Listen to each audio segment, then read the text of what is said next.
Hi, I'm Bill Woodard. Welcome to the special edition of the Chamber Corner.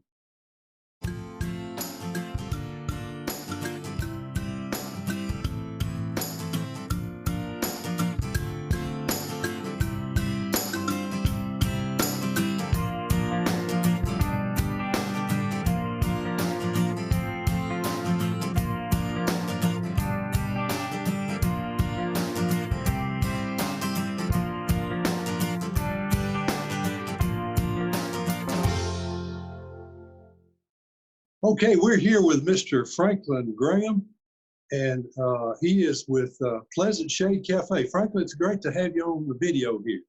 Hey, Bill, how you doing? I'm doing great. It looks like you're out in the wild there in Pleasant Shade. Is that correct? No, actually, I'm at home. I haven't gone to work yet, Bill. Haven't gone to work yet. Okay, well, I could hear it in the background there, and so it sounded really good. I want to ask you a few questions about Pleasant Shade Cafe. I know you are open during this COVID-19 outbreak. We are open. How has the COVID-19 outbreak affected your hours? I've had to change my hours. That's why I hadn't gone to work yet. We're now open 12 to 7, Monday through Thursday, and then I open 8 to 7 Friday and Saturday, and then 11 to 3 on Sunday. Okay, all right. So you're open basically every day then? Every day, yeah. Well, but we shortened the hours a little. Okay, all right. Now, what about your dining setup? How is that working right now? Well, we have curbside pickup, takeout, and delivery. I start delivery every day at 12 when I open up, and then on Friday and Saturday, I started at 11. Okay. And now on Sunday, we have it 11 to 3. Okay. On your delivery, when do you, or what's your radius there that you try to cover? Because I know you couldn't go out real far. Right. We got 15 miles, which will bring us into Carthage. It takes us on to Red Boiling, over to Fetid, and up almost in Lafayette. So we've got a pretty good range right now. Pretty good range, and you're able to handle that then. Okay. Do you have any specialties that you're kind of pressing because of the fact that it's mostly, it is all takeout. So right. Anything special that you're trying to push, or is it better for you to sell? Right now, Bill, just people are ordering a lot of burgers, a lot of chicken tenders. I'm still doing my daily specials. I have spaghetti on Monday, chicken and dumplings on Tuesday, meatloaf Wednesday, rib Thursday, and still catfish on Friday and Saturday and Sunday. Okay, so you still have specialties going on every day? I still got them going, yeah. But it's just mostly people are getting quick food, burgers, sandwiches, fries, stuff like that. But I'll fix whatever. Well, I'll fix whatever, yeah. I know that the folks around there are very thankful that you're open and that you're in business. And would you give everybody your phone number that they can call so that they can set up a pickup, delivery, or make an order? Sure. It's 615-677-2233. Okay, and that's the Pleasant Shade Cafe. Mm-hmm. Mm-hmm. Downtown Pleasant Shade, right? Downtown, yes, sir. And we even started something a little different. The register company that I use for my register gave us free 6 months of online ordering.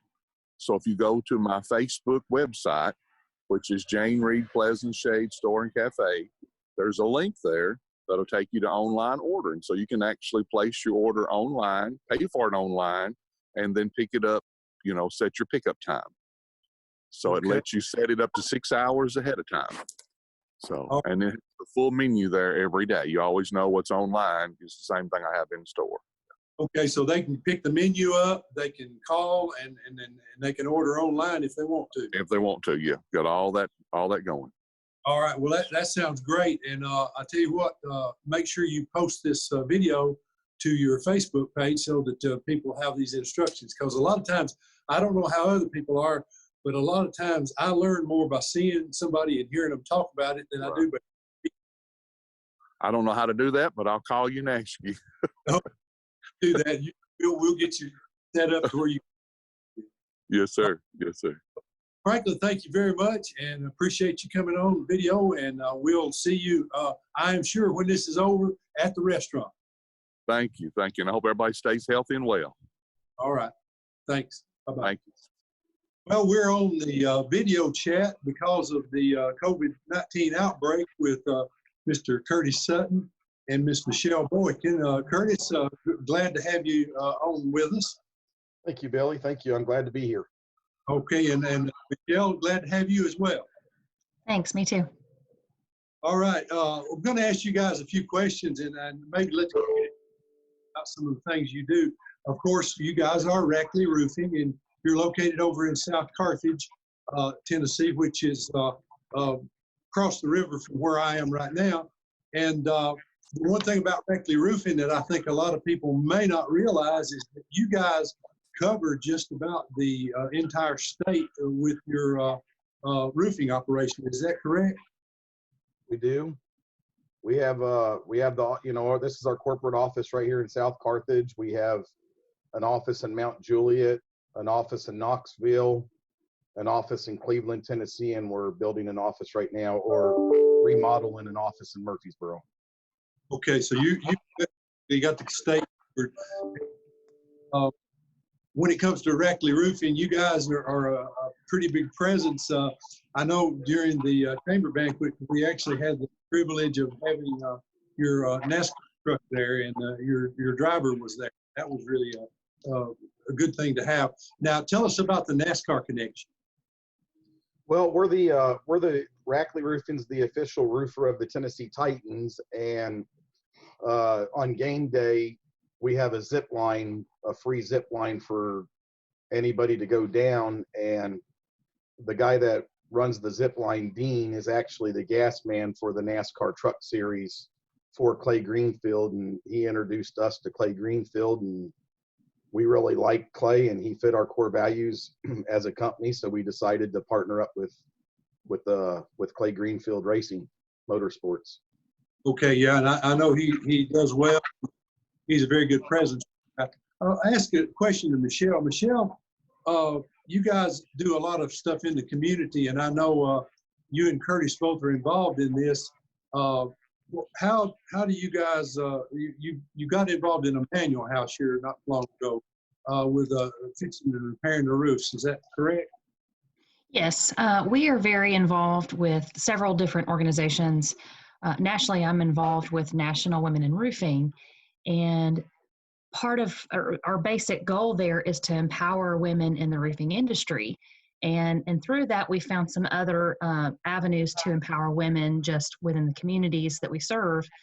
And we were reached out to by a manual house. They had some repairs that they needed. And they said, we're a nonprofit. We're really trying to, do things, and we really could use some help. And so for us, it was kind of a no-brainer. We want to make sure that we're helping the community in any way that we can. And so we've gone and we've done some repairs for them for free. We just, anytime that you can empower someone in the community and you can make a difference is something that we want to be involved with. And so it was really a good fit for us. Well, yeah, and I know Manual House, they have like 11 ladies over there right now. And I think they can hold up to like 13 or 14. Have 11 ladies, and there's like 3 or 4 children that are in the house as well with them, some of them newborn. And I know these guys are working jobs and everything. So you guys supporting them, and I know these roof repairs are not, they're not cheap, and they do own that house. So that's very much appreciated, and thank you guys for doing that. Yeah, absolutely. Curtis, another thing that you guys are involved in, I called you up, and it may have been Michelle's idea or your idea, I'm not sure which, but the bathrooms at the old historic courthouse outside on the lawn, they, let's just say they needed help. And you guys are in the process of redoing that, and that's another community service that you guys do. Is that correct? It is. It's just, there's little things that we feel that we could do as a company to help out the community. This community, Rackley Roofing's been here since its existence, since 1974. So, it's just our way of giving back to the community and trying to help the community become better and stronger. And that it's just something that we do. Well, and it's appreciated. And I think part of the motivation, you guys, very graciously, you bring your zip line down to Walton Days. and do that for us in September. We're hoping, in fact, I think it's already set up for that to happen again. I'm not sure who schedules that, you or Michelle, but you guys do that for us. And having the bathrooms there, I believe being there, you needed that, and that was one of the motivating factors. But anyway.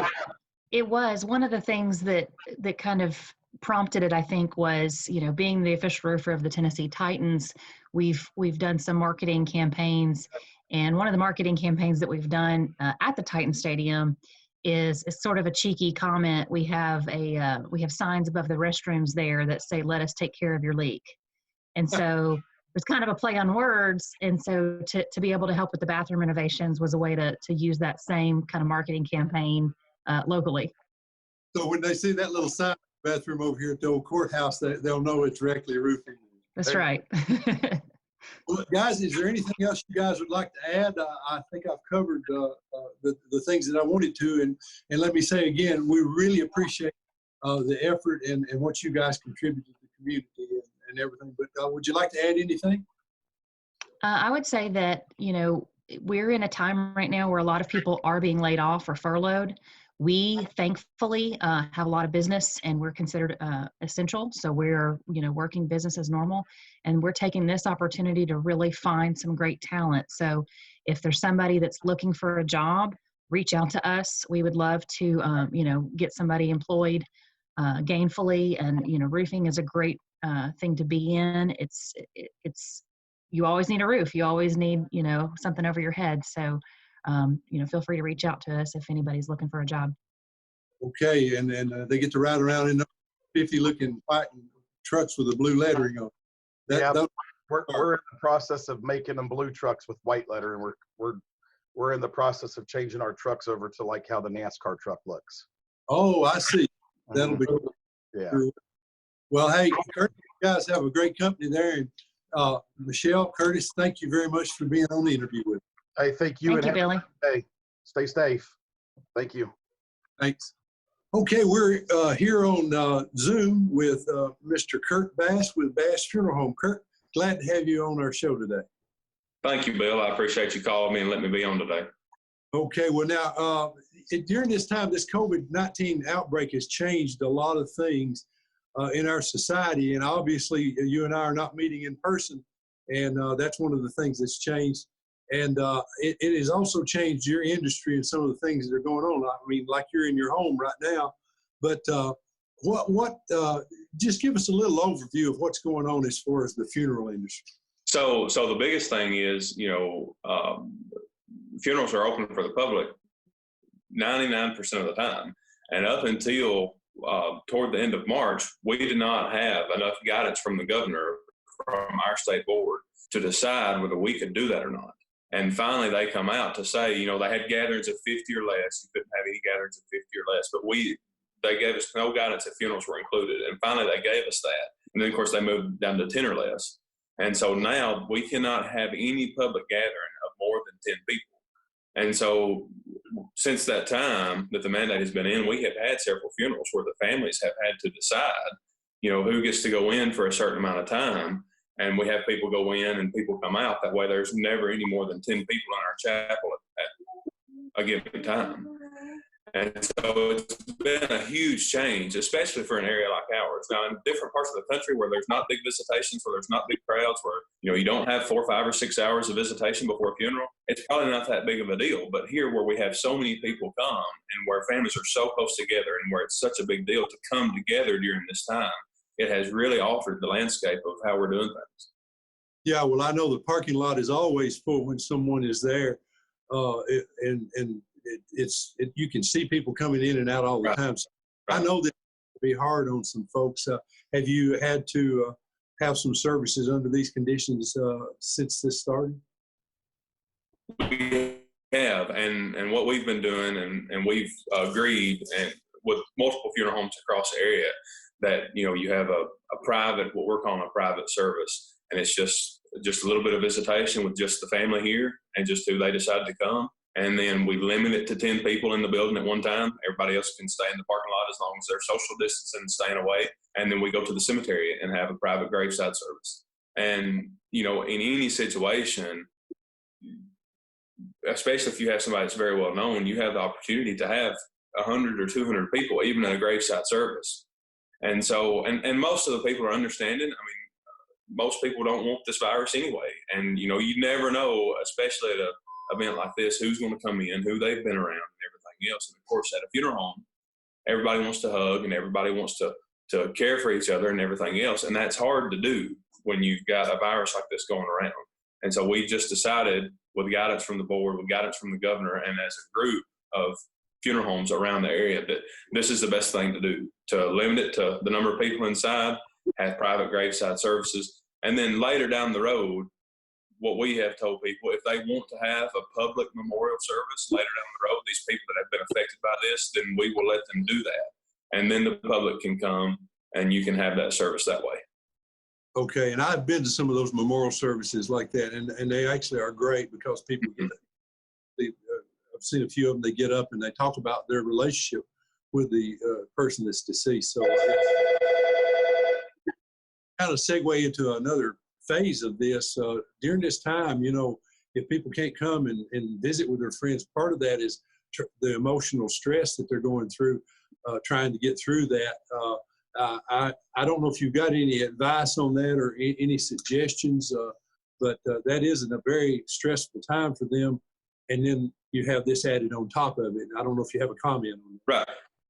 Well, so it kind of puts us in a hard situation, because the one thing that we try to do is honor everybody's wishes the best that we possibly can.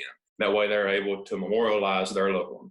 And that way they can go through that grief process as best as they can possibly do. Well, a lot of that means being present with the deceased, and seeing the deceased and being present with family and working through things and talking through things and friends and everything else, and having that kind of group of people around you that help you work through this. Well, in this time, like you said, all that is being cut very thin.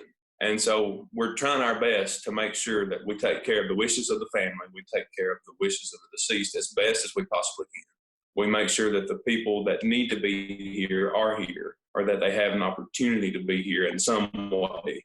And then, of course, after we still try to do whatever we can after, like we always have, as far as keeping check up and making sure that people are okay. Main thing is just staying in contact. I mean, like these Zoom meetings, we've had Bible studies. I've met with people for the funeral home. I've had board meetings and everything else over Zoom and FaceTime and anything else. And that's the main thing. And that's the advice I would give to people, is just try their best to stay in contact with, especially if it's a spouse that has lost a spouse, or somebody that's lost a child or a close parent, just trying their best to stay in contact, even though it's not personal as far as face-to-face, or even though you can't touch. Just a phone call or a card or a FaceTime means a whole lot, especially during this time. So if somebody out there knows someone that lost someone during this time, it'd be a good idea to maybe just, if nothing else, send them a postcard or a card. Absolutely. Absolutely. And I think that's a good practice anytime, but a lot of times, face-to-face meetings can make up for that. But, a lot of the people that have lost someone, they don't want to be out either. And so, and that just multiplies, because then they stay at home and they don't have really anything to do. And so that makes the grief process last a little longer. But especially right now, reach out and call or text or FaceTime or send a card or do something to let people know that you're thinking about them, especially if you can't have that face-to-face interaction. Yeah, I think that's very good advice. Well, Kurt, thank you very much. Is there anything you'd like to add before we move on to another interview? We have, all I'll say is this, Bill, the people around here have been great, as far as the people that we have had the opportunity to serve during this time, as far as being understanding of the guidelines that we have to go by to protect our staff and to protect other people that come to the funeral home. On CNN the other day, the headline on the bottom, or the banner on the bottom of the page, read that an outbreak, and so I don't remember where it was, but an outbreak in the town started at a funeral home. And that's the last thing that we want to happen here. But the people that we've had the opportunity to serve have been wonderful and understanding, and been wonderful to work with. And we're very appreciative of that. And I hope that we have been able to do the same for them. Well, and there's no doubt social distancing right now is saving lives. And I believe that with all my heart. And I think it's a good thing, even though it's a hard thing. I think it's a good thing that we're doing. Right. Thank you very much. If anyone needed information or something, I know you work together with the other funeral homes and everything, but is there a number or anything that you'd like to share that if someone had a question? Sure. You can call our office at 615-683-8212. And, a lot of people have questions now as far as if somebody dies with the virus, what they have to do. And if somebody dies, it's a hard time right now. People are going to the hospital and their families aren't able to come. And, people are passing away in hospitals and their families aren't able to be there. And, if somebody wants to talk about that, or if somebody wants to see the best way that they can memorialize and honor somebody during this time, then they can absolutely call and we can walk through that with them. Okay. All right. Well, Kurt, thank you very much. Appreciate you coming on the interview with us. Sure, Bill. Thank you. Have a good day. Okay. We're here on our video chat with Amanda Mason. And Amanda, it's really great to have you on with us for the interview. It's good to be here, Mr. Bill. Now, what we're going to talk about is the Disaster Relief Fund. And this is something that just started here since the tornadoes came through. Maybe you want to kind of step back and talk about that just a little bit. I know it was almost like 5 or 6 people had the same idea at the same time, same moment. Yes, we did. Following the March 3rd tornadoes that hit our county, there was, just an overwhelming amount of people that wanted to help in some way. And I think this committee, this fund, was kind of born out of all of that. So many people, not only in Smith County, but across the state and across the country, were reaching out to people here, my husband, County Mayor Jeff Mason, business owners here in the county wanting to help. And so that just kind of brought a group of people together that formed this committee. You being instrumental in that, helping us get legally set up as a charity with bylaws and a charter, and we're doing everything by the book. And so we couldn't have done all that as quickly as it happened if it weren't for you.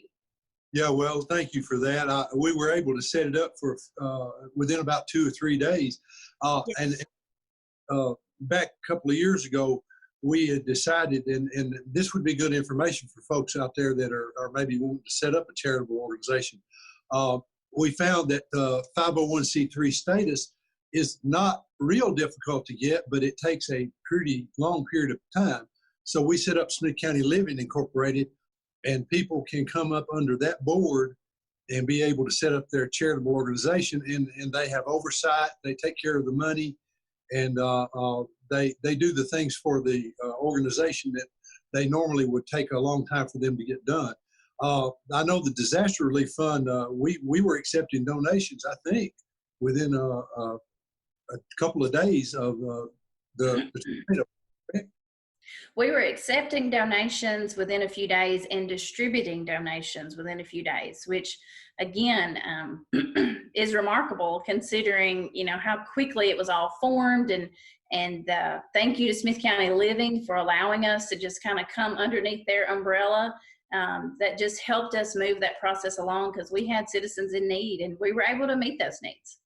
Yeah, I think that is great. I know I don't want you to give names because I don't think that probably would be appropriate, but how many people do you think we helped, and in what ways were we able to help? We have helped numerous people that were impacted by the tornadoes. We have given we've met some monetary needs. We've given away Walmart cards. We've given away, or we have paid bills for certain individuals. We have just helped them, when you suddenly lost everything and you're trying to reestablish your home, those basic things that you don't think about that you're going to need. You need money to get your utilities turned back on, and you need money to just buy those basic things that you don't, sheets and socks. And so we were able to meet those needs, and we are continuing to meet those needs. If individuals, it feels like the tornadoes happened so long ago with everything that's going on in our world, but really a month and a half ago. So people are still recovering from this. They're still trying to get their lives back on track. And so we're still meeting those needs from individuals. Well, I know I won't mention a name, but one lady literally, when she came out from the storm, her home basically was completely destroyed, and it had part of it fell on her vehicle. So she was standing there with absolutely nothing. And I know this fund has been instrumental in helping her to get along. And I think that's what it's for. Now, the disaster relief fund, it won't just end with this tornado. Is that correct? No, our goal going forward is to be ready to assist those citizens of Smith County that are impacted by a natural disaster or some other life-altering accident. And we've learned a lot in that first week, and then especially in the weeks following. We've learned a lot about how this works and how this process can work and how we can do things better. So our goal is going forward is that we're going to be able to help those individuals in Smith County that have that need. Okay, well now, say so what type of disaster? I mean, it covers anything that's, how do I say it?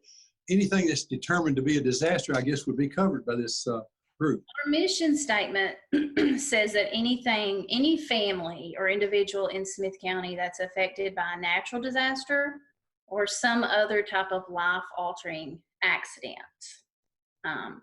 So those would be the individuals that we would be reaching out to, or that we would want to reach out to us to receive assistance. Right, and if someone knows of someone like that, they should contact. Yes. Okay, what is the, I think I know the answer to this, but I'm going to ask you, what's the mode of contact that they should make? If an individual wants to contact the Smith County Disaster Relief Fund, we have a Facebook page. We've had several people contact us through our Facebook page, and that's fine. There will be somebody that will respond to you. They can call the chamber, and of course you guys have received a lot of calls and passed those along to us.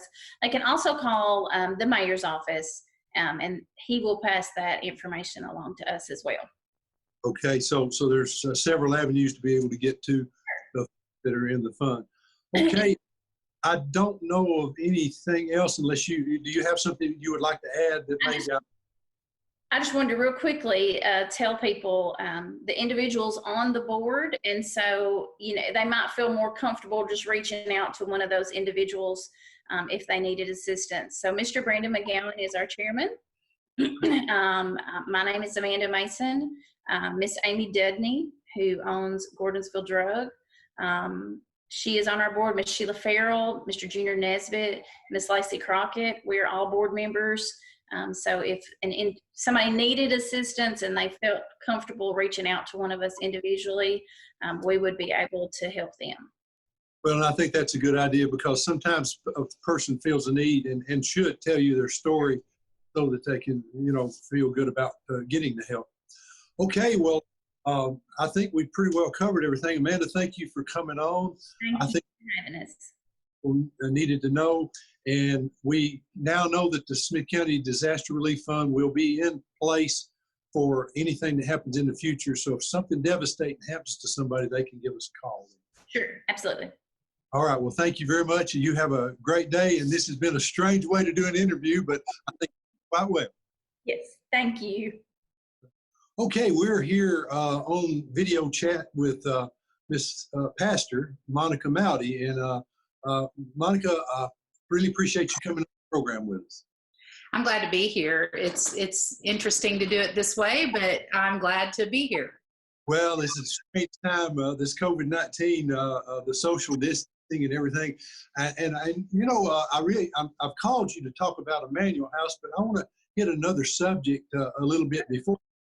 I know my church and your church and a lot of churches around here are having to do things differently. I know for the first time in my life, I was not in a church service with everybody in the congregation on Easter Sunday.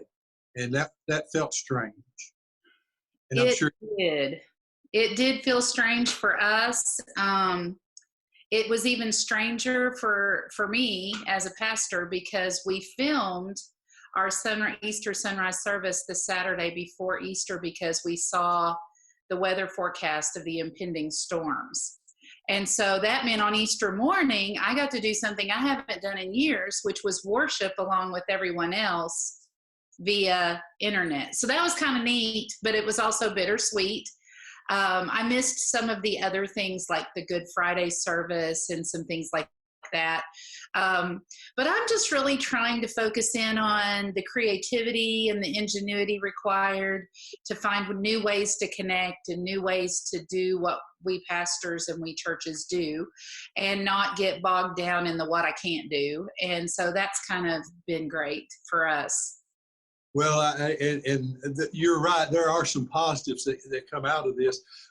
It's funny, though. We weren't smart enough to figure the Saturday thing out. And so Sunday morning at 5:30, we were all standing going, we can't do this outside.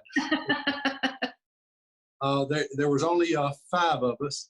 And we went ahead and had our Easter sunrise service, so to speak, that Sunday morning.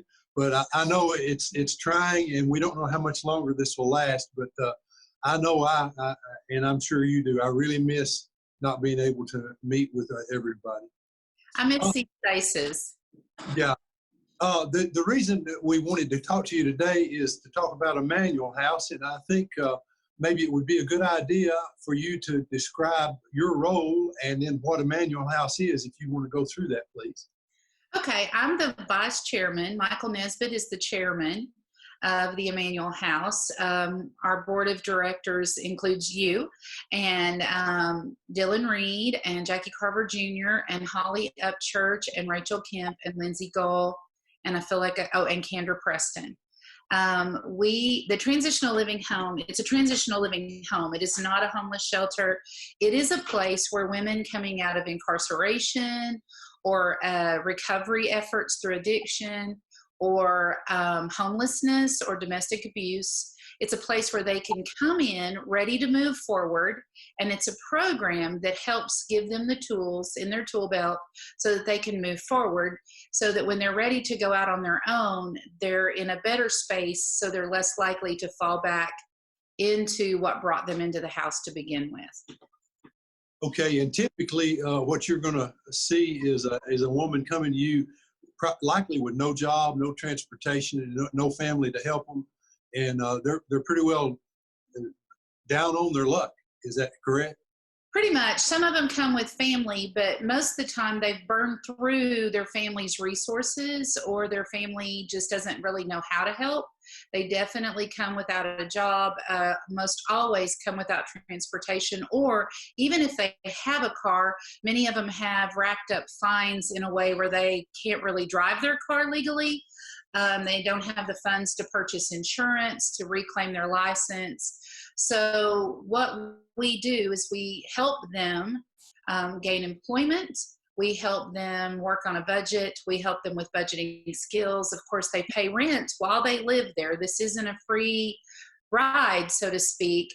All we're doing is giving them a safe place with a backup plan, with some educational opportunities so that they can move forward, get the fines paid off, get their transportation secure, a job secure, education if that's what they need, a secure budget, so that when they step out, they graduate and step out on their own, they are ready to fly. Well, and I know there's several graduates from the Emmanuel House program that are really making contributions to the community. And I won't name any names because I think that should be a privilege they have. But several of them personally, and I know that they are doing quite well. So what you're saying is when somebody steps into the house, all of a sudden they have a structure and a plan to be able to move out and get into and get on to their own lives again. Actually, yes, that's the goal from day one, is to get out. And it's not to escape, but to do all the things you can do so that you can get out. We do have some graduates. We have 3 graduates and a 4th that quite possibly and probably will be graduating by May 1st. The bittersweet part to that is we aren't able to have a graduation time. We wanted to have like a ceremony, a party, something, and because of COVID-19 and the safer at home guidelines, it's just not prudent to do that. And we don't want to diminish it by doing some kind of online thing. So the goal is, as soon as this is lifted, we plan to have a big celebration. Hopefully the media will be there. The girls can show off their diplomas. We can brag on them, and we can make sure the community knows. One of them was laid off. One of our graduates was laid off due to the COVID-19, but she is working in the home of her sister. So that's good, helping her with children and childcare so she can continue to work. One of them is gainfully employed and very involved in the community in so many ways. I'm so excited. One is gainfully employed, and the only thing keeping her from moving out is getting accepted into an apartment right now. That's what we're waiting on. And then another one has already moved back to her hometown and is seeking employment, and that's exciting. And then within the house, we have 3 mamas, that have gained back full custody of their children. So we have 4 children living in the home, and then 3 babies and 4 elementary age children. So it's buzzing with activity all the time. Well, and that's a wonderful thing. And if someone wanted to get information about Emmanuel House, how would they go about doing it? The easiest way is to either go to our webpage or our Facebook page, and you'll find some information there. You'll also see the phone numbers where they can contact the house directly. Our director is there most Monday through Friday during the day, Holly Burton, and she'll be happy to answer any questions. If you know someone that's interested in possibly seeking an application to live in the house, we have a screening committee who screens their application and makes sure that they're ready for the program. It's a program, and it's work, and it's not for the faint of heart. It's not a place where you go and just lay around and hope that life will take care of you. It's where you go and you do all the work to get you to take care of life.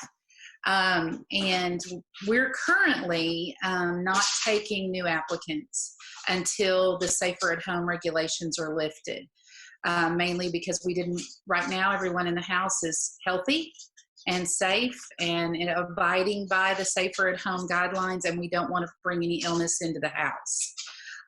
But before long, now that they've relaxed the testing, we might be in a place where we can maybe get people tested, and if they're healthy, then we could possibly let them in. Okay, well, so we'll look forward to that. You have capacity for what, up to 14, or am I right on that? 14, 15 women. A lot of that depends on the number of children we have at the time. 12 to 13 is about enough when we have a lot of babies and a lot of children.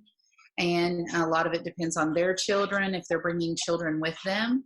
But so that number is variable anywhere from 11, 12 to 13, 14, 15, somewhere in there.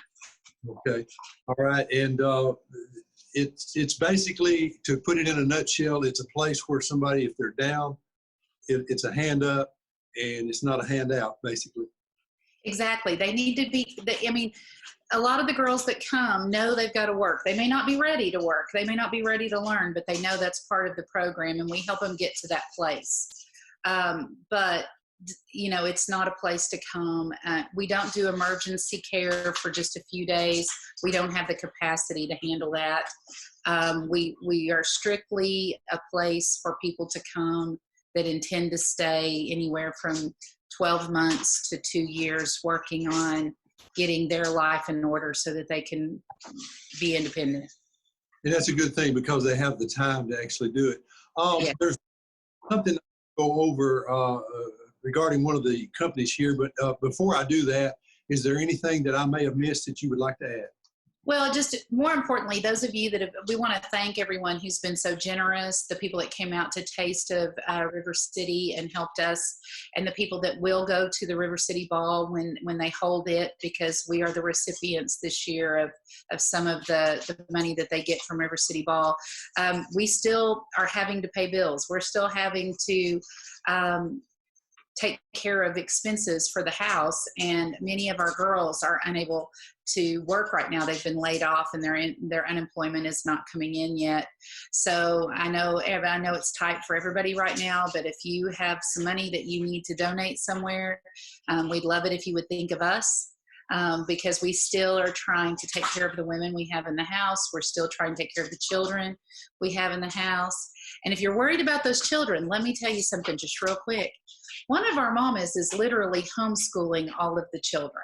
She works with the schools, gets lessons, and she's pulling stuff off the internet. And she not only takes care of her brand new baby, but she's educating 4 children in the house, and it's pretty exciting to see. I'm not so sure that our kiddos aren't getting a better education than a lot of the other kiddos at home. So it's super exciting to see how they're working together as a team to make this time a good time.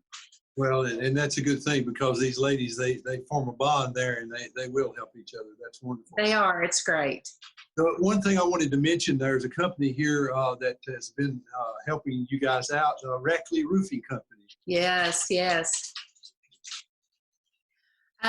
We have a lot of companies that help us out, but recently Rackley they just came through like nobody's business.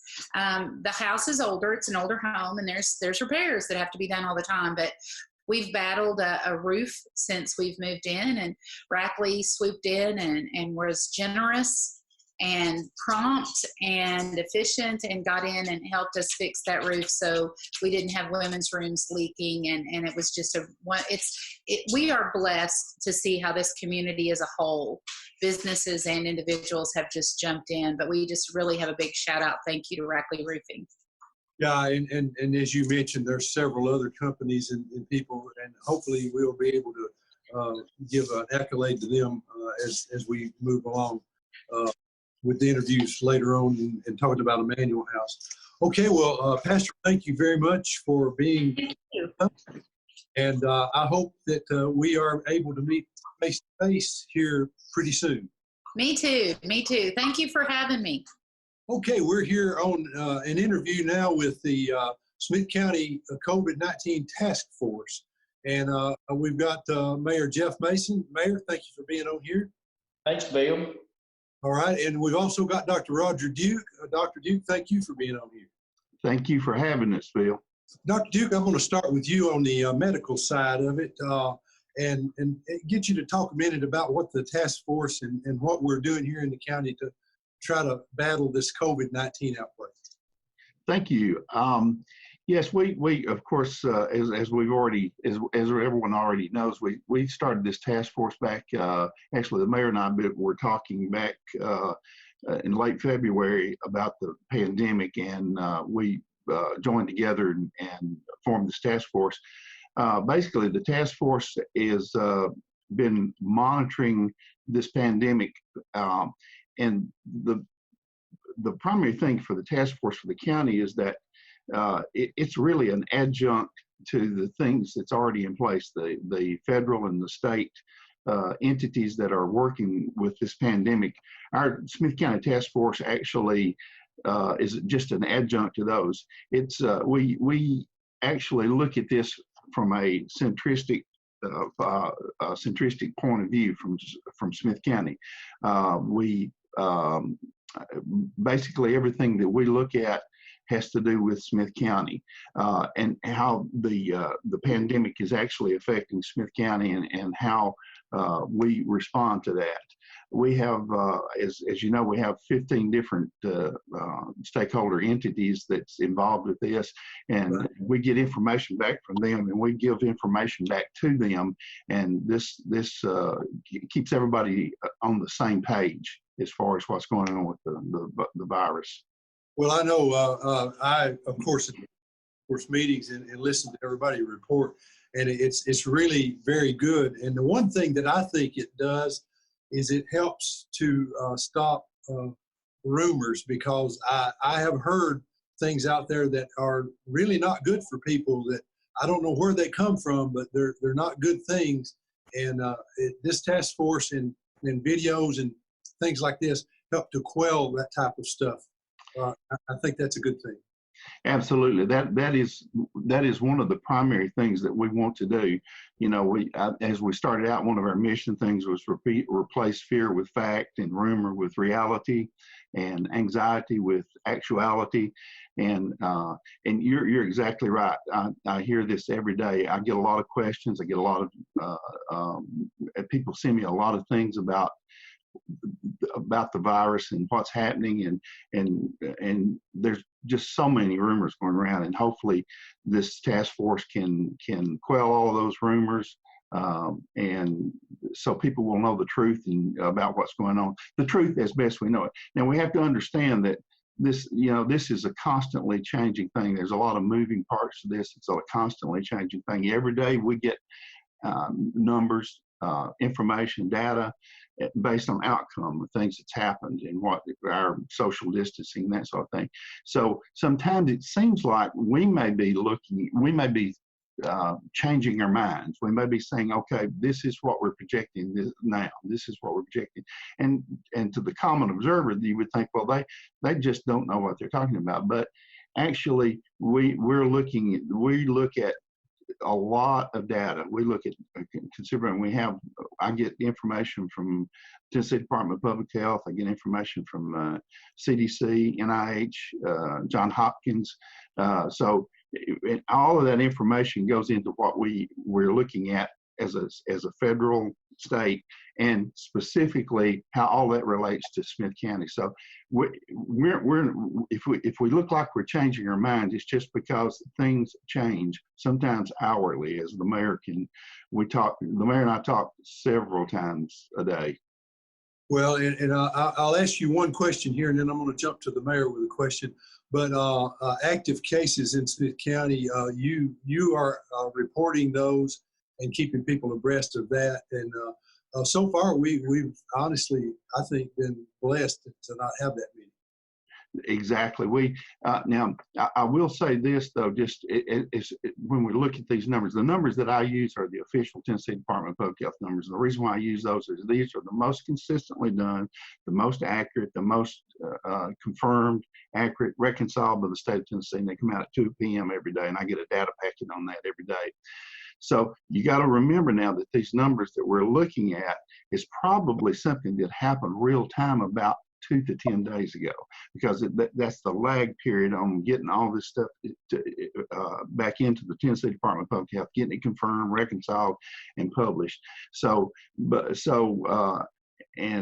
yes, we do have the numbers, and I put those up, post those every day that I get them. And what we're doing, this social distancing and this hygiene that we're working with now, the hygiene, all of that is working. And that's the reason why our numbers are as low as they are, or at least one of the reasons why the numbers are as low as it is in Smith County. So people are really, and we appreciate that. We appreciate people doing what they should be doing. Okay, well, I jump to Mayor Mason. Mayor, I know this is affecting our businesses and affecting a lot of other things in the county. Would you like to just take a moment and just address some of those things that you'd like people to know? Yeah, Bill, that's a great question. It has affected our businesses. It has affected our economy. To sit here and tell you today what this long-term effect is going to be, it's hard to say.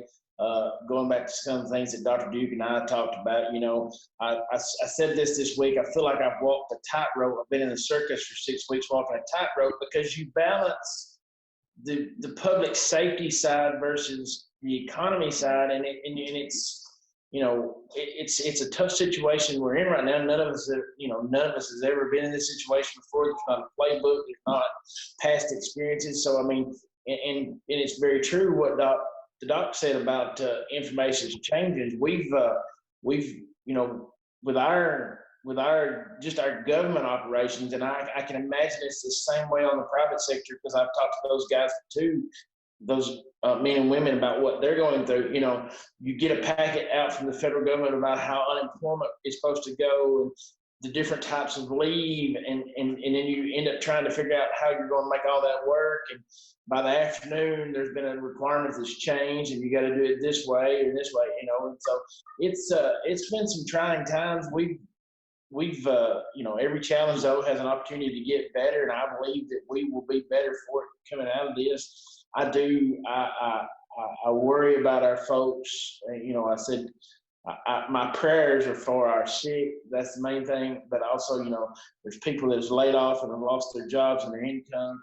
There's business owners that are out here today trying to make decisions based on you know, what to do. How do I stay in business? How do I mitigate this storm? And it's just it's a trying time on the economy side for that. I mean, I think I read something this morning. Unemployment's up to 13%. That's unheard of. I mean, that wasn't even 13%. And you know, I'm not like you, Bill. I was a little boy back in the 80s. I remember bad times. Right, exactly. You know, so it's, you know, and I think, you know, we can sit here all day and argue, did the governor do the right thing? Did he do the wrong thing? Did he do it the right way? And you know, and that'll be for another day in the next pandemic, you know, because we'll learn from it. But I mean, I think he along with the other elected officials is basing decisions on the data they receive that day. And I'm encouraged that, you know, hopefully come May 1st, this stay-at-home order is going to be lifted, and we can get back to some type of, I think he used the word yesterday on a conference call we had with him, the new normal, which, you know, that is, we don't know what new normal is going to look like. I really hope, especially for personal reasons, that we can get a haircut come May. Because if not, I'm going to look like a Sasquatch, and it looks like your mustache, Bill's already ran away from you, but that's okay. But you know those guys, and you know, in our dentist and our restaurants can go back to having people come in. Maybe we do it. Maybe there's a new way of doing it, and it's 6 foot. But we can't live at 6 foot for the rest of our lives. I mean, you just think about the things that we do that we took for granted, you know. And we can, you know, the validity of sports and gatherings and concerts, and we can argue that all day long, but, you know, that's part of our culture and part of what we do. And, you know, Kay Ivey, the governor of Alabama, used this at her press conference when she ordered her to stay at home. She's basically told Alabama people, said, listen, if you don't stay home, you're not going to get college football. So, you know, that's kind of, you know, I mean, that's probably not the thing to say during a pandemic, but it's true. I mean, that's where we're at. I mean, you know, vacations and stuff like that, which, you know, if you're sick and at that point in time, you don't care about that. But, you know, we've got to figure out a way to get back to what some sort of where we're making money and making our own monies, and the government is not propping this economy up, which, you know, nobody wants that. Yeah, well, that's exactly right. And I know there's a lot of things have come across my computer and my desk about programs that the federal government and the state government are doing. And I know if you really, what it boils down to is you need to have a relationship with your banker so that you can go through and get it. I know I've sent a lot of information out, and I know you have as well. Well, I spent a lot of time on the phone with those folks, just talking about those different programs. And, you know, you and I worked with Angela Get-Go at the state level ECD, and she's been great. Because there's so much information that you and I can't be an expert on every government program or every loan program. So I've been able to talk on the phone with, I was on the phone with Kevin Jones at Timberloft the other day. We were talking about his, and he was, you know, and, you know, he was hoping that I had more of an insight, that the governor had shared more on what, and you know, and we talked. I laughed about this with a text group between some mayors of the day, and we really don't know. We know about the same thing everybody else does. We get our information through maybe a conference call or those daily press briefings. But you know, what's this going to look like? You know, what kind of programs are out there? And Angela with ECD's been great about. I pick up phone caller and go, hey, can you call this person and help them walk them through? And so I've try to be able to help our folks mitigate this as best as possible. Well, and I think some of our factories have basically had layoffs and let some Automotive. Some of the other factories are still working. Yeah, it appears right now that our manufacturing side, the automotive side, is the one that shuttered their plants and have been shuttered for going on, I guess, 6 weeks. Will be 6 weeks. But hopefully those OEMs, the Toyotas, the Chevrolets, and Ford, they'll start back production around the 1st of May, and our tier 1, tier 2, tier 3 suppliers here in the county will be able to go back to work and get that done. I've got a webinar tomorrow afternoon TVA's putting on that's going to talk about the automotive business and what the future holds for it. I mean, but again, we're all basing this on what we think today. Nobody knows. I mean, I watched a webinar last week and it scared me to death. But it's kind of like the models that come out with when we first saw the models. Well, there's going to be 240,000 deaths in the next 2 weeks. Well, I'm jumping into Dr. Duke's side here, but I sit here at my desk with my add machine, and as I told somebody, I just did country boy math and went, ain't possible. No way that's going to happen. I mean, that mathematically that doesn't work. And so when I hear those gloom and doom on the side of the economy, I say that's not going to work.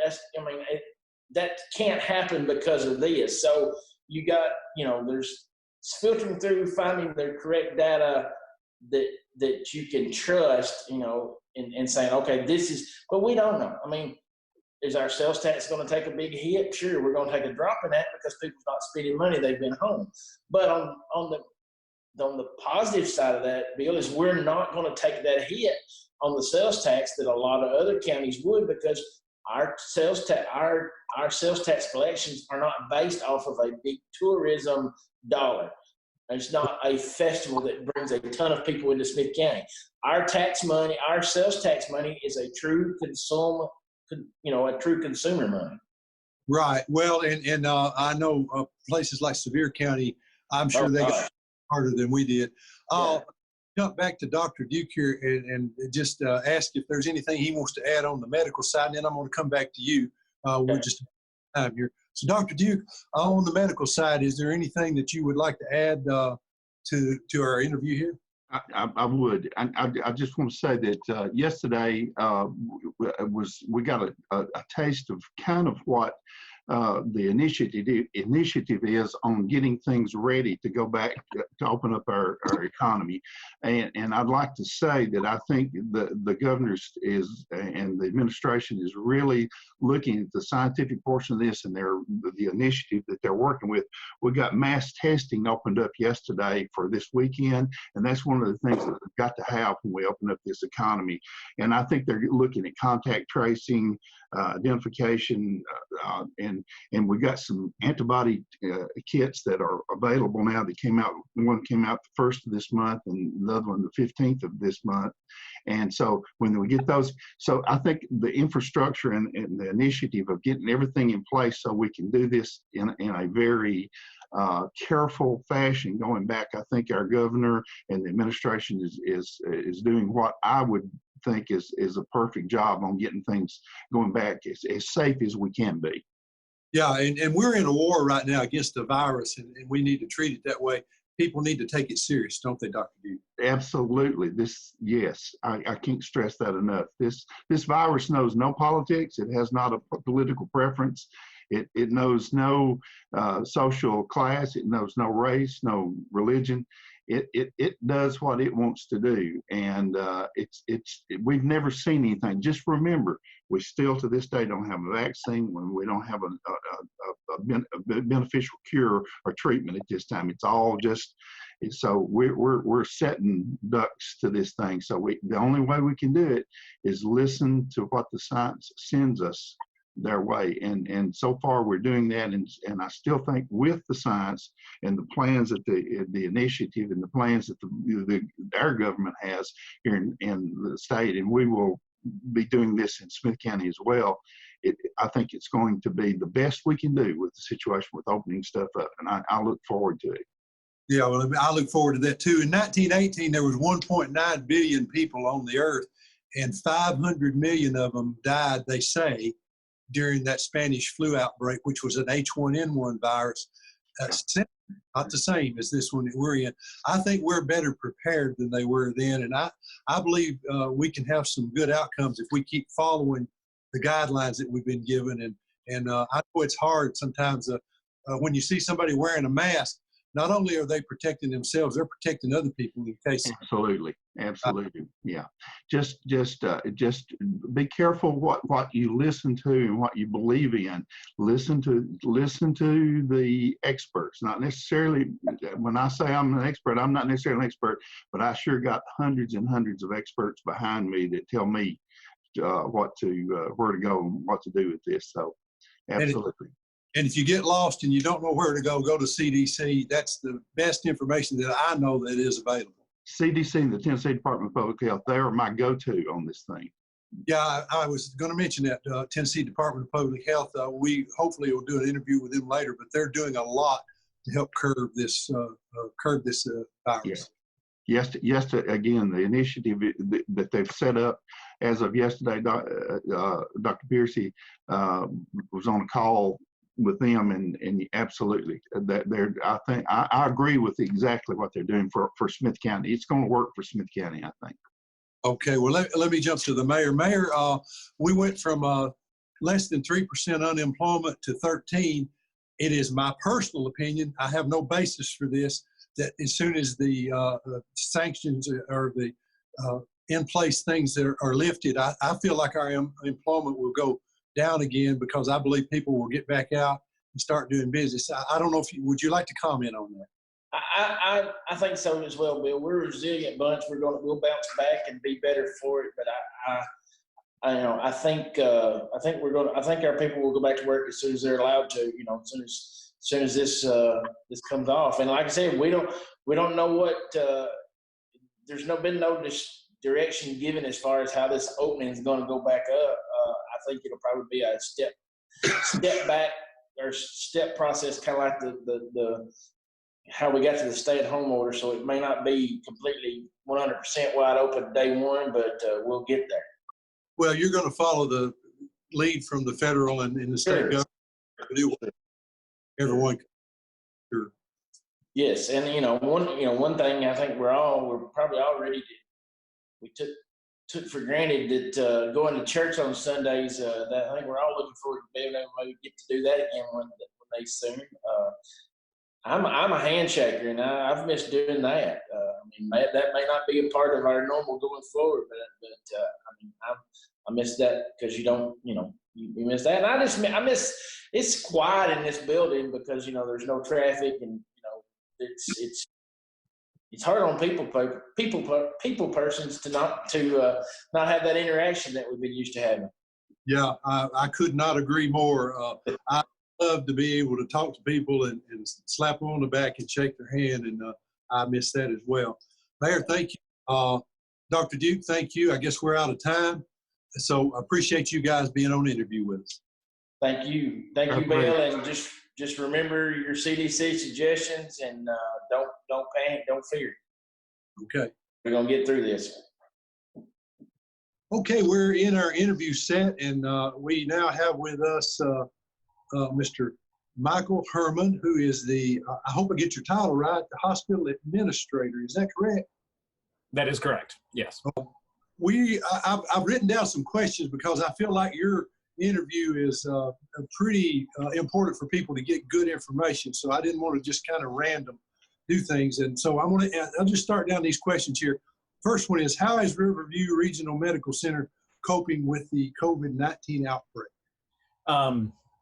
Well, we obviously, like most, are going through a ton right now with trying to, one, be prepared, and two, care for our community. So like most, we've taken some specific actions to ensure our staff stay safe so we can continue to care for our community. Like most also, this is a regional and national pandemic, so we are prepared to care for our community and our region as needed. So, go ahead. Okay, well now, obviously that's changed your hours of operation, your visitor policy. I came by the other day and they wouldn't let me in, and I was not upset at that. In fact, I thought it was a good thing. And outpatient procedure screening, all of those things. Can you talk about those, about how people will know what to do if they need to come to the hospital? Because we still get cut fingers and we still have episodes that happen? Absolutely. So we are still available for emergent and urgent care. So broken bones, emergency care, those things we are open and available for. Right now we have limited optional or kind of routine care. So a great example is a screening mammography.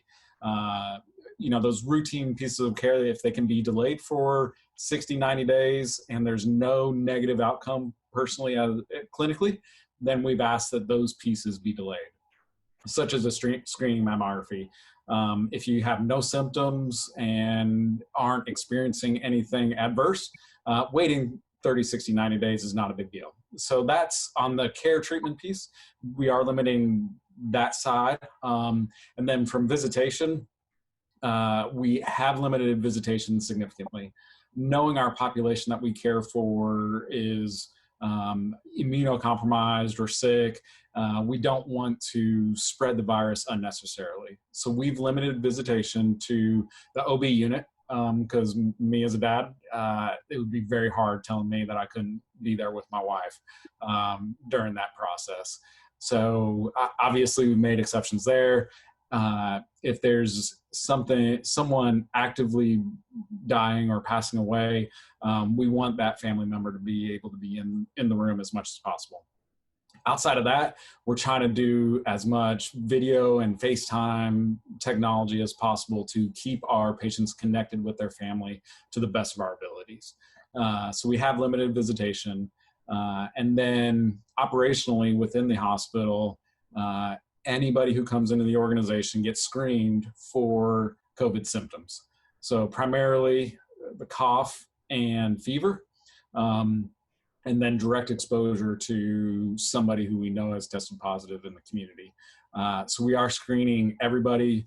That includes our physicians, our staff, me as I'm coming through. All of us get screened every single day as we're coming through. So, and then once you get into the organization, everybody's wearing a mask. I have mine right here. And unless you are in an office isolated by yourself, you're supposed to be wearing a mask at all times when you're out and about, regardless of caring for patients or walking the halls. So that's another operational change that we've made to help protect our staff and protect our patients that are in the hospital. Okay, now this question wasn't on my list, but I will get it real quick. Wearing the mask, I know getting out in the community, I've started wearing one. When you wear that mask, you're not only protecting yourself, but you're protecting other folks as well if you possibly have some sickness, right? Correct. And in reality, the mask is more about protecting others than protecting yourself. So if you are asymptomatic but carrying the virus, by having that mask on, that keeps the virus contained to you and not spreading the 6 feet that it potentially can. So yes, it goes both ways. Wearing it protects you from breathing into somebody else's, but it also more protects you from spreading it to somebody else unknowingly. Okay. One of the questions I had, how's the community, what type of community support do you get? Oh man, we've gotten all kinds of support. So we've gotten food from local vendors and individuals who have, and churches who are supporting our staff with food, which is healthcare workers can always eat. So that's a huge blessing on our facility just to have that support. We've had a couple signs put out front about our medical heroes on the front line. And then it's gotten all the way down to, I have masks that have been hand sewn from our community members that we're sharing with some of our staff who are not in direct patient care. Because in direct patient care, we want that surgical level of mask. But out in the halls, we are allowing the homemade masks. So I've had tens, if not hundreds of those donated. We're also sharing those with our community if needed, so that we can also continue to conserve our protective equipment masks. So we've gotten that. We've gotten some cleaning supplies. We've gotten a few other surgical grade masks from others. So we've been blessed very much by our community. And I'm very, very grateful for the support we've received. Well, that's wonderful, and I'm sure it'll continue. And I can't say this individually to them, but you pass on to these guys that we appreciate so much what they're doing. Now, can you tell us how Riverview came to care for patients from Sumner County? Absolutely. That goes back to the health system. So Sumner Regional accepted several patients, north of 60 patients from Gallatin Healthcare, tested those patients, and stable, non-critical patients from Sumner that tested negative were transferred to our hospital to help relieve Sumner Regional from a volume perspective. So that's how we got those patients, and we've been in the process of discharging them back to Gallatin Healthcare and wherever they came from, because we got some that were from outside of the nursing home, and we were able to discharge several home also. Okay. And so those patients were not positive for COVID; they were negative. And that's good. You may have covered a lot of this, but what has Riverview done to prepare for an outbreak of COVID-19? Which, absolutely. I've covered a little bit. One piece that I didn't talk about is our PPE. So being part of LifePoint and part of a 88 hospital system across the country, we've leveraged that size of a company to help ensure that we have the PPE and ventilators necessary for wherever hotspots are. So one other thing that I haven't talked about is all the hospitals that LifePoint owns, the CEOs have gotten together, and we're tracking utilization of our protective equipment. So if one hospital gets a little low on a certain type of mask and another hospital has an excess, we've been sharing them across hospitals. So that's one additional thing that we've done to prepare for COVID-19. Another thing that we've done is evaluated our cleaning techniques and our cleaning processes. Just to make sure we're doing the CDC recommended guidelines, going above and beyond, and being effective. So we do have a little tool that measures bacteria, not viruses. But if we have a low bacteria count, we know we have a low virus count because we use the chemicals we use kills both bacteria and viruses. And so we're measuring, after we clean a surface, we're measuring that surface to see how clean it is to ensure our effectiveness. Additionally, we have sourced other resources to help with cleaning. We have a machine that is, for lack of a better word, a fogger, to where if and when we have a positive COVID patient, we can come in after that patient leaves the room, fog the entire room, and that makes sure that you get a very fine film of this virus killer everywhere in that room. And so then we go back in and wipe it down again with our chemicals to kill the virus. So those are things that we've done beyond what I've talked about in the past. And the biggest thing that going back is our screening processes as you come into the hospital and making sure everybody's aware of all their symptoms and being cognizant of their personal hygiene. So washing hands, the face mask, standing 6 feet apart, and keeping track of our temperatures. Okay. And I guess maybe the last question, what can the community do to help you guys? What can we do? Well, beyond what has already been done, we appreciate the support very much. But what we all need to do as individuals is pay attention to the recommendations of staying at home. This virus is a pretty nasty bug. And the biggest impact that we've seen is the physical distancing. I know we call it social isolation or social distancing. I struggle with that because as a human, I love that relationship connection, right? So achieving that through video conference like we're doing today, the relationship piece is very big. But the physical distancing is what curbs this virus. And so I know we feel a little bit of comfort right now. We feel like that curve's coming down, but I'm just asking our community to stay vigilant in washing our hands, physical distancing, and then supporting each other through video conference the way we have been doing and I'm doing with you today. Brother Tim Frank has been a huge support for our facility. He's been interacting with our staff via Facebook and supporting our staff. And so his prayers and support for our hospital have been huge too. And I appreciate that from anyone in the community. So, he does grief share here at the chamber. And I think he's maybe doing some video conference or FaceTime with that as well, because just because you're in a pandemic, it doesn't mean that life isn't going on and people have issues and they need, when we need each other. Absolutely. So what you're saying is a good thing. Is there anything that I failed to ask that you would like to add to this? My biggest thing that I'd like to add is my appreciation for what this hospital provides in this community. My staff, I'm hugely proud of them. And so if you know somebody that works here, please let them know that you're thinking of them, praying for them, and supporting them in what they do to care for our community.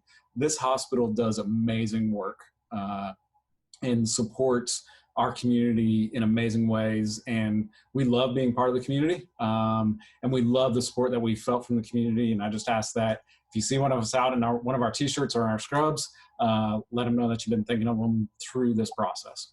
Okay, well, and I used this term once before in one of the other interviews. We're at war with this virus.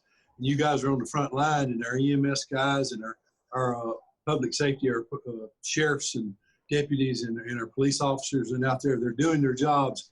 And I can't express how much appreciation we have in our community for that. So Michael, thank you very much. And we'll hope to get you on again sometime, and hope it'll be face-to-face in the next time. Sounds good. I appreciate your time this morning. All right. Thank you. Thank you.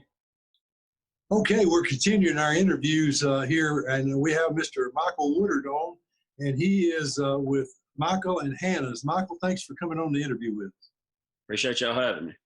Yeah, no problem. And I guess everybody in Smith County knows where Michael and Hannah's is, but maybe you better tell them where it is, just in case. Well, we're located out on 29 Dixon Springs Highway in Carthage. It's just right past the big intersection going toward Hartsville as you pass the McDonald's out there on the left.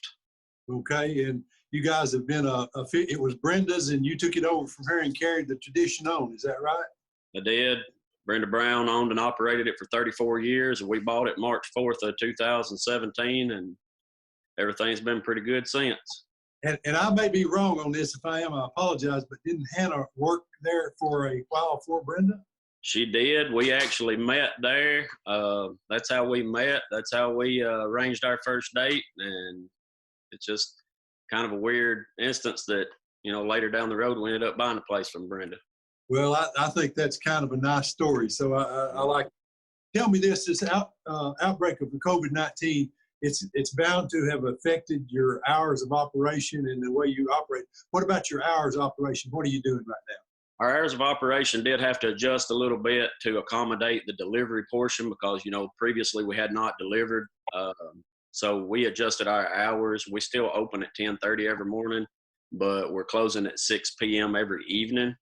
That allowed us to keep the majority of our staff employed through this time, give them enough hours for our full time, and accommodate for the delivery and try to help the community out and still get their food. Right, and that's a big issue because a lot of people, they depended on you guys for meals around here, you and all the other restaurants.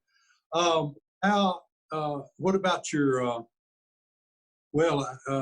operation itself? How has that changed? You don't have dining anymore, right? No dining room. We lock the door. We have the convenience of having a takeout window that's been there for many, many years.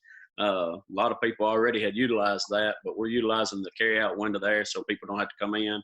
They can pick their food up there, and we can also do the delivery now within 10 miles from our place. Okay, and 10-mile radius, that actually casts a pretty good circle. Does that get you all the way into Gordonsville? It gets us over into Gordonsville. We actually pull it up, and technically I don't guess it's a radius. We look at 10 miles from our building. So You know, if it comes out to be 11 miles and, you know, we're not going to hold it to the 10 miles. We tell people, you know, if it's where we can bring it, we'll bring it. Okay, so you're doing delivery. Same menu, or have you changed your menu any because of this? We've not modified our menu. We still have a full menu, so you can find that menu on our website, michaelandhannahs.com. It's also, I posted a couple of pictures of it on Facebook. So we're still doing the full menu. Okay, and you better tell them the phone number just in case they're calling to place an order. Phone number is 615-735-9475. Okay, and do you do online orders too, or do you like it to be by phone? Well, we don't have the online system set up right now. Some people have found out if we can get to it, you know, between about 4 and 6 o'clock of the evening and between 11 and 1 during the day are heavy times. We have heavy call volumes. So, you know, in order to get those orders, get the delivery address, get everything, it takes a little while on the phone. So our phone line's tied up.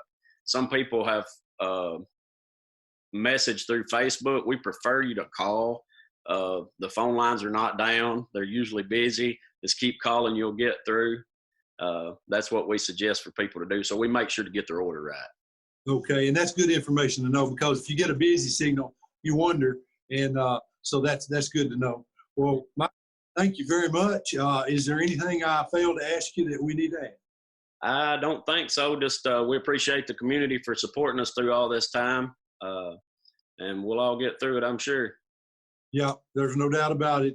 We'll come out and we'll be stronger, hopefully, and we will be different, no doubt, because of this. But I believe we'll be stronger and better because we go through this together.